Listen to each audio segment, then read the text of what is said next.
Welcome to Getting Ghosted. This is an Intuitive Soul Collective podcast, and I'm your host, Allie Horner. In our previous episode, I was channeling the 2025 predictions, themes, and trends that we're going to be seeing.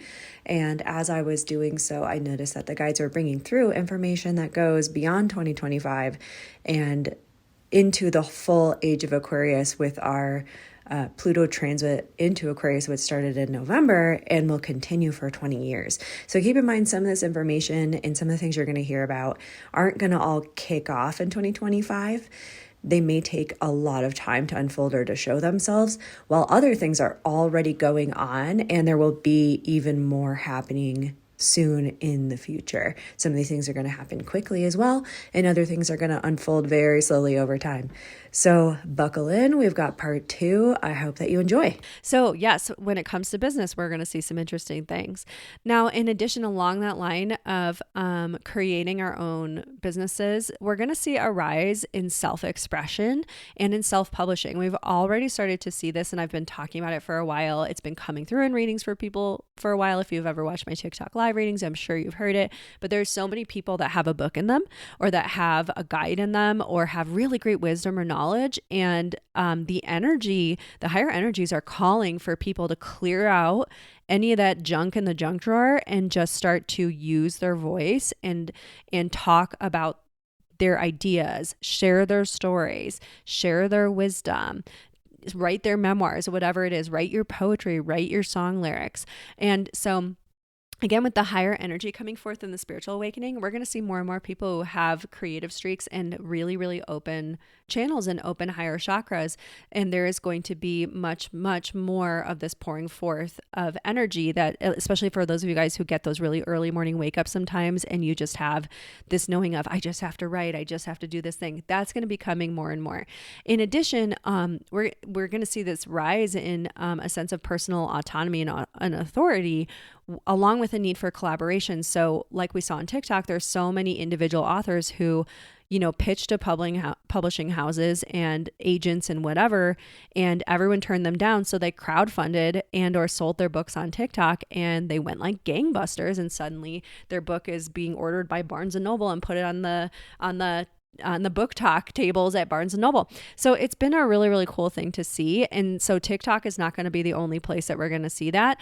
Also, like, people can do, print on demand and stuff like that. And we're going to see even more companies being created and even more ways of crowdfunding people's creative work in the future. And again, with the need to take down or kind of move away from old hierarchical structures and old systems of power, people aren't going to put as much stock in like trying to get their book on like certain like bestseller lists and stuff, because those are going to start to lose their luster.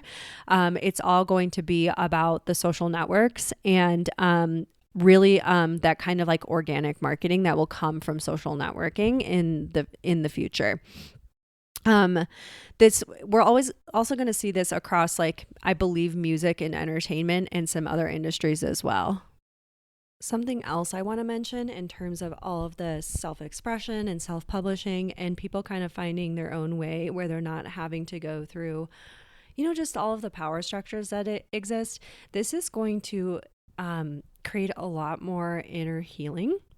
So we're going to see a lot more people healing through story, through sharing story, and through understanding that we get to write the story, we get to change the story. This is also going to help people who have really wanted to fulfill childhood wishes and who wanted to create and keep the love flowing through their writing, through their art, and through their creation. This is a long time in the making. A lot of people are going to actually begin to follow more and more people who are leading this charge. We're going to see also an increase in authors workshops and people craving communities where they can read, write, engage in discussion while being quote unquote off the grid.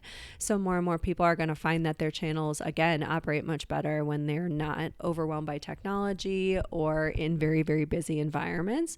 So that off the grid, undisturbed community is going to become very, very very luxurious. That's going to be the height of luxury in the future. And we're going to see more people hosting workshops, using their community power, again, like these community field environments, and kind of like conscious community and conscious creation environments are going to be really important there. Now, moving on, we are going to see, as many of you guys I'm sure have already heard and anticipated, even more of a tech revolution. And I've been talking about this for a long time in my videos and on my lives. But the AI revolution, there's going to be so much more advances in tech with the increasing availability of AI for everyone. What we're going to see in the next 2 years, they keep saying a fresh and lasting platform created by AI users and for AI users that's going to simplify the platforms that are all available, because there's so many different ones. They keep showing one bigger one that's going to come forward in the next 2 years. And they said it's going to kind of leave the others in the dust. They're showing like people being able to do so many things on it, right? Create, draw, plan, navigate taxes, create workflows, navigating finances, creating new art, plays, music. It's going to be like easier to schedule and plan things through it. It feels like it's a little bit more of a one-stop shop, which is super, super interesting. Now, on a bigger scale and more over time, they were showing me that people are going to have AI assistants integrated more so into their homes. And my son actually kept saying there's going to be people who have their phones almost like connected to their hands in a sense. And he said, but they're almost like these things where they look like almost holographic, which I thought was super cool. Now, I don't think we're going to get there like in the next 5 and 10 years with that. But hey, I mean, sometimes things happen faster than you think. And I'm not always like the best with like direct timing. Plus timing can shift and change. So I am seeing though that this is going to be a super, super tech, like cool tech revolution.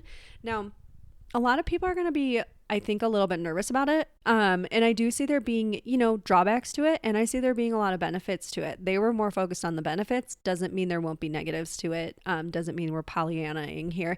But it's just more of what my guides decided to focus on. And they want us to pull in the higher energy. So keep that in mind. So what they're saying with the AI assistants in the home is that it's going to take off so much of the mental load and allow people to actually step even more into that spiritual awakening, into their intuition, because they're going to have so much more free space and time mentally, emotionally, physically, and spiritually. So they were saying this is going to support a lot of people, including families, the elderly, and people with disabilities. AI is going to be blended into healthcare and home care, taking care of your needs before you know you need them, which I thought was super, super interesting. However, we're also going to need to lean into our inner knowing and our intuition even more, because there's going to be times in people who don't have access to these things, and times when, the literal energy grid is low or when AI is offline. So there's a need not to become totally dependent on it, but also not to be afraid of it, because it can help so many in so many different ways. They also have emphasized, while it will help to streamline so many processes and so many things, it's going to be a while before we get there. And they've also emphasized it's not going to do the work for you. Again, they were mentioning that it's going to create more headspace for people, because again, the mental load is going to be lower. So it's going to simplify things at home and in the workplace for so many people, allowing people to spend their time and energy doing more of the things that they love to do, like being present with their families, working on hobbies and interests, working on their art, channeling, whatever it is, spending time outside, exploring the world, etc. So it is going to have some benefits to it. They were also talking about VR and how VR is also going to continue to be integrated with AI to help people build and create things. I kept seeing someone wearing VR goggles, and they're using it to almost walk them through potential scenarios and options. And it's not like they're just going into a computer and running scenarios. It's like they're literally able to see it through the VR. And so I keep seeing like they're also using it to help them build things or conceptualize things and how to put certain things together, which I think is super cool. They keep saying more is going to be like quote unquote at your fingertips. However, that's not going to be mainstream or available to all for quite a long time due to economic and financial differences between people. And then they said, indeed, AI will be part of the cultural and spiritual renaissance by giving time back to people who did not have it before. This is going to help reduce the mental load, again, freeing up creative energy and allowing intuition to thrive for those who are willing to let it in. Now, again, these are tools, they said. They're not to be used as dependencies. The real ultimate tool, and the thing that AI and virtual reality and our tech innovators are trying to do, is to really tap into all of the tools that are actually available within our own consciousness, and bring them out more. But remember that you have it at your disposal. You don't necessarily need these other things to have these abilities already. So keep that in mind. Again, I'm seeing even more tech revolutions. They're showing a social media revolution, and they said for 2025, we're going to see an increasing desire for long form content, which I thought was super interesting because I was expecting that with TikTok, like the potential ban coming up and stuff. People seem to be pretty distraught over it for a number of reasons. I know it's not just the need for short form content, but I think it was very telling that TikTok not long ago brought out the 10-minute video as opposed to before when you had to keep videos like pretty short. And I think it's like 10-minute down to 60 seconds, down to 15 seconds. So I think that in itself was pretty telling. Now, I also have been picking up a lot that there's going to be something akin to like a TikTok TV or something like that. And it may not necessarily be called that, but something kind of similar yet different. And that in itself told me, okay, there's going to be a move again toward long form content.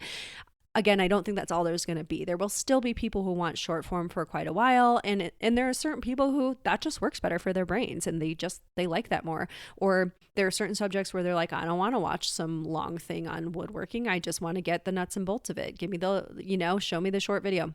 So we will see both for a long time and for different needs and different types of people. But I know that long form has been really coming to mind as something that we're going to see an increasing need for come 2025 or in 2025. I think also we're going to see a push away continuously from the influencer culture. I think people they know that like everyone out there, we're just people. No one has everything figured out. No one's perfect. Everyone's made mistakes. And so I just think, like having like the influencer culture and these kind of like brands and public personas of having it all together, that's going to really fall apart and go away. To be honest, I don't really know why it was such a thing in the first place, because I don't really get the sense. I feel like people always know that influencers are people too, and that there's nothing that they have fully figured out anyways. So I do think we will have more and more collaboration, community, and crowdfunding type of things. So rather than focus being on one influencer or one persona, it's going to be on the group, or I think we'll have more and more innovations and platforms and things coming out online, like videos and all sorts of creations where you will never even know who created it. Like you're not even going to see their face. So again, going away from the me and into the we. They won't even like put their name on it. If you look through their legal papers or like who's funding it, you'll be able to find it. But I see there being like this need for people to remain much more anonymous. So I think that that's going to be helpful as well. I also think people with the chronically online age, there's going to be more of a need for privacy and more people going offline as it is, just out of desire. And again, I do think we're going to have, since we've seen we're already having issues with the electrical infrastructure in so many areas of the US. And I can't speak to other parts of the world because I'm not as well versed. I should be more so, but my brain can only handle so much information. But my guides have been showing me there will be more and more issues with energy and electricity. So we are going to need to use our intuition. We are going to need to not be reliant on our phones for entertainment or on those technology addictions that we have. We are going to, really need to learn how to read the landscape intuitively and how to come up with solutions intuitively. And so I see a lot more people going offline out of necessity. I also see a lot of people going offline even more just out of desire, because they're just starting to recognize, again, like that return to nature and the return to self, that return to higher wisdom that comes with the spiritual awakening. I think a lot of people are going to find the just that being around a lot of like phones and tech, TVs and technology in general is just going to be too much for their senses. They're going to need more and more time off.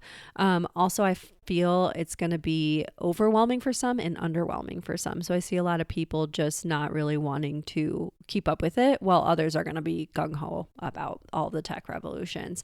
I also see a little bit of a continued move toward what people call dumb phones, where they want to be able to stay in touch, and it's like that old school flip phone.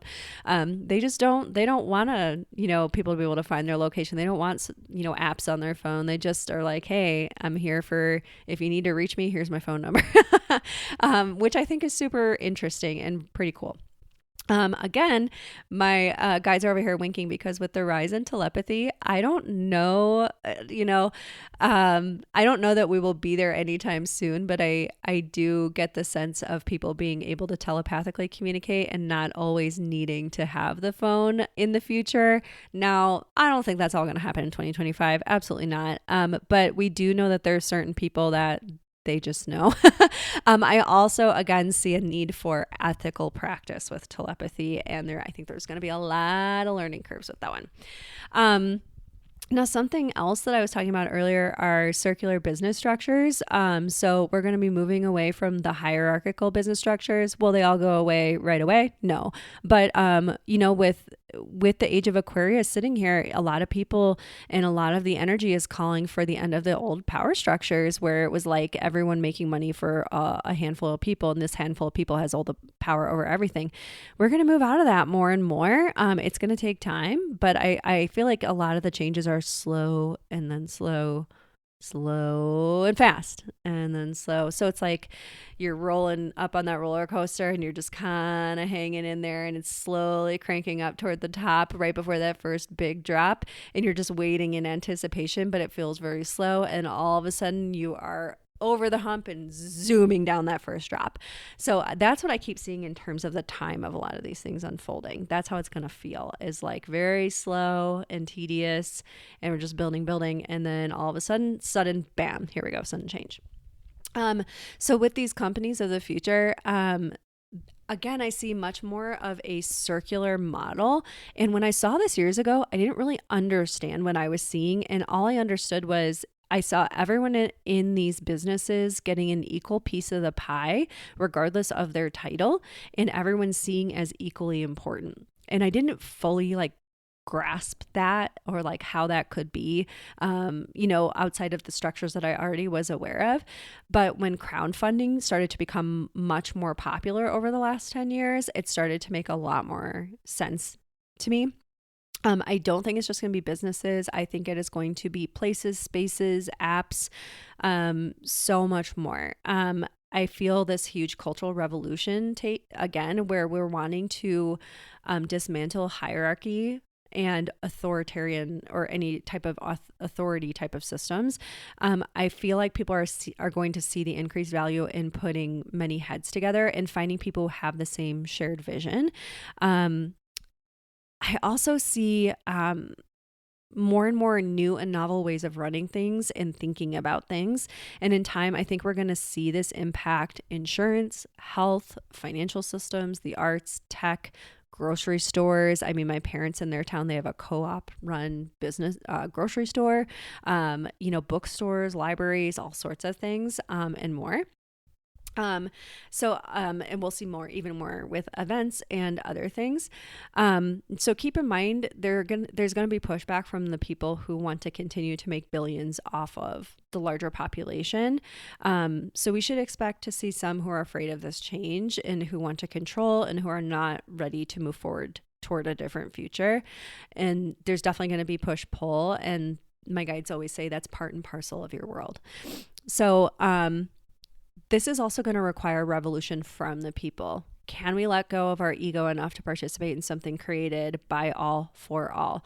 Or are we going to continue to stay obsessed with mine versus yours, theirs versus ours? right? Because a lot of us get very hung up on my idea or my creation or their idea or our, you know what I mean? And I do still think there's going to be some self-ownership in some people where they're like, oh yeah, like this person ignited this, they founded that, that's their book, that was their, you know, they're the brainchild of this.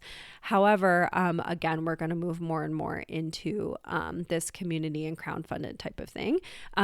This is going to also come from a release of some of the barriers that we had up. So not necessarily that we won't still have boundaries, but a lot of times people have boundaries and they actually kind of turn into barriers. So they end up being a little too rigid. But this is going to put us back like into this release of boundaries. And it's going to let it in a new way to lean into love and collective consciousness. And that is going to facilitate co-creation over simple individual like creative processes. And I also see a lot of people just in my own readings with people. There's so many people who feel like they get these big visions or they get these big ideas, right? And they feel like it's so far away, or I can't quite conceptualize it all, or I don't even know how I would bring that all together or bring that to life. It feels so much bigger than me. There's so many people that have that feeling of being here for something more. And so they get these big ideas, and you're going to have to let go of the me in it. You're going to have to let go of it being mine, quote unquote, mine, or only belonging to you. And so the big reason for this is because other people are going to have the pieces of that vision that you don't have. And it's very important that you meet them and that you bring it all together, that it is created with them. You will not get the other pieces until you acknowledge that other people are meant to bring them in for you, because they are meant to build it with you. It is not your creation. It is a larger collaboration.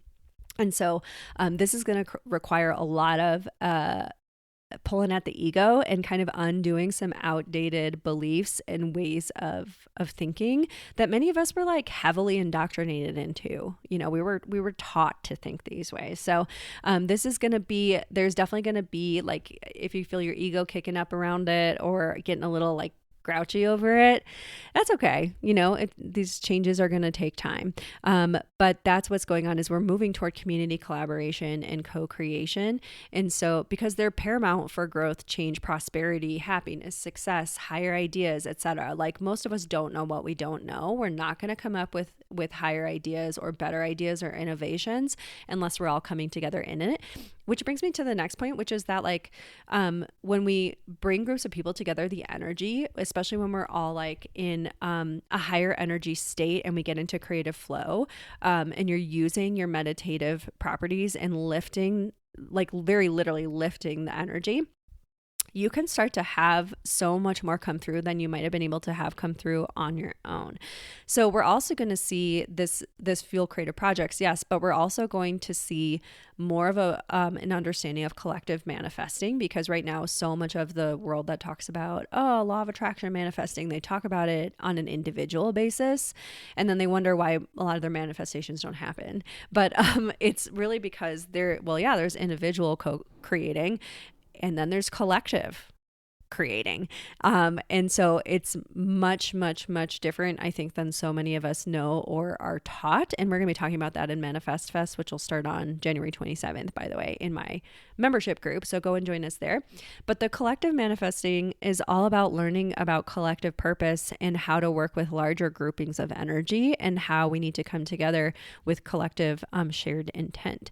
So with the illusion of separation ending little by little by little, we are going to see that this collective manifesting is going to become more and more widely accepted. And in addition, there are bigger ideas and bigger things coming through from the source that require many of us to bring them to life. And so if you're getting the idea and other people are also getting the idea, you might be uniquely designed to work together like puzzle pieces fitting together. You're not supposed to be in competition. You're supposed to be in collaboration. And it's really important that you recognize that and kind of let go of that ego part and go, okay, how can we work together? How can we bring this to life? Otherwise, that idea in its own energy, it's going to go find someone else who can do it better and who's willing to to do what they need to do to bring it to life for the best and highest for the self and for all. Okay. So keep that in mind. In addition, on the note of community and connection and collaboration that keeps coming up, yes, that is going to be a huge theme in 2025. And I feel actually all the way through 2027. We will still feel, I see this balance going on between a need for individuality and community, self and other, me versus we. And a lot of people being, kind of having a little bit of a revolution in their understanding of like even simple things like codependency versus hyper independence.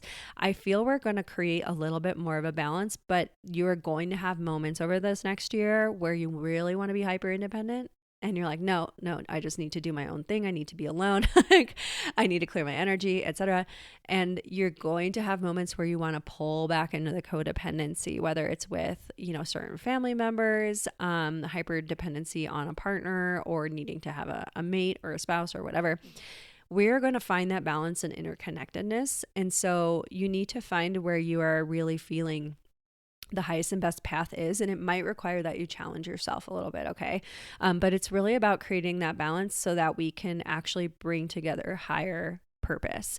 And a lot of us, our purpose comes from being us, but not just us on an individual level, us on a collective level. So it's a much bigger thing. And I really see that this is going to continue for quite a while, but we're going to see this showing up in a lot of the spaces and places and events and different things that are going to be created by people as well in the future. We're going to see so much more created for community. For example, an influx of third spaces where they're free and open for people to come and gather, and they don't have to spend, like I said, they're free. They don't have to spend any money to be there. That's something a lot of communities are so sorely lacking. And so we're going to see, for example, an influx in that because we're going to see more and more people really valuing that community time. And that's a really important thing to see. Now, the last one, I thought this was really interesting. And they said, now this is already a little bit of a thing. Like it is there, but they're showing the sparks of it coming through. Not quite in 2025. I know this is supposed to be about 2025, but they were showing me a little bit of this understanding coming through increasingly and a little bit more revelation in it, partially because of the telepathy tapes coming out. But they were like, telekinesis is going to start to grow. And they've been talking with me about this for a while. And I sometimes feel like it's a little too like fringe. So I don't talk about it all that much outside of with like certain friends of mine that already can do stuff. But we're going to see more and more telekinesis in the coming generations. And we're actually going to see more examples of people being able to be telekinetic, I feel, within like the next 10 to 20 years. Again, there are already certain people can do these types of things. I have a friend whose son has done spoon bending. So if you've ever looked that up, like he literally can hold a spoon in his hand and it will curl. And it's almost like he tried to describe to me how he did it. And even though I'm like a psychic and a medium and it can channel and yada, yada, I can't do that yet. And I was just looking at him going, this is wild. If you hadn't shown it to me, I would not have believed it. So, I mean, even for me, I was like, holy cow, but my guides do keep talking about it. And I have a friend who works with it as well, and she's able to gently move things, but not fully move them yet. So I think we're going to see even more of this, especially when you think about the oneness principle and how the illusion of separation is beginning to go away. And we're starting to realize how interconnected we all are and that everything is energy.